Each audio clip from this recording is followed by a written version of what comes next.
За багш нь даалгавар хэрхэн гүйцэтгэх вэ гэдэг талаар заавар өгөх гэж байна. За даалгавар хэрхэн гүйцэтгэх вэ гэж байгаа. За багш нарыгаа багш нарынхаа өгсөн даалгаврыг харахын тулд онлайн курсын групп байгаа тийм үү. За энэ группийн general хэсэг дээр дараад харж болно. За дарахад яах нь вэ? Багш нарын өгсөн даалгаврууд харагдах нь байна. За эсвэл assignment хэсэг дээр дараад ороход багш нараас нийт өгсөн даалгаврууд энд харагдана гэсэн. За эндээс өөрийнхөө хийх гэж байгаа даалгавраас сонгож дээр нь дарах нь байна. За дээр нь дарахад багш нарын өгсөн даалгаврын линк харагдана гэсэн. За энэ дээр дарж орох нь байна. Дараад ороход шууд нэгжиж болно. За энэ шууд нэгжиж явах юм бол даалгавраа хийгээд шууд явчих нь байна. За багшны даалгавар ажиллаж үзүүлье.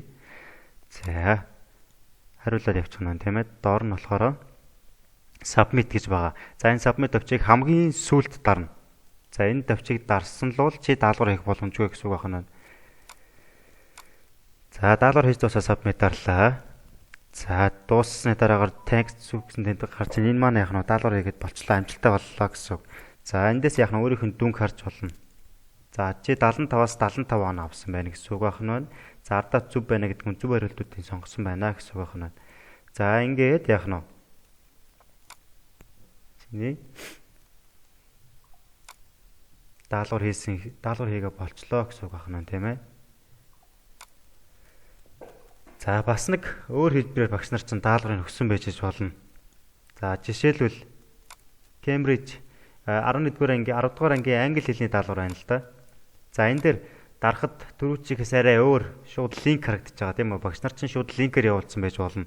За хэрвээ тэх юм бол тухайн линкэн дээр дарахад энэ цонх гарч ирнэ гэсэн үг. Логин Microsoft Online гэсэн энэ цонхын нэвтрэх нэр гарч ирнэ гэсэн үг.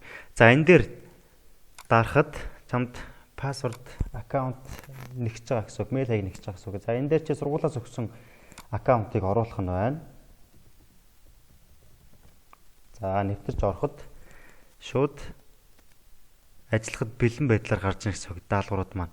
За өнөөс хойш яг адилхан түрүүчийн үзүүлсэнтэй яг адилхан тестүүдээ хийгээд хамгийн сүүлд submit дарах нь байна. Өөрийнхөө хариуг шууд тэр дөрөөр харах боломжтой байх нь байна гэсэн үг байна.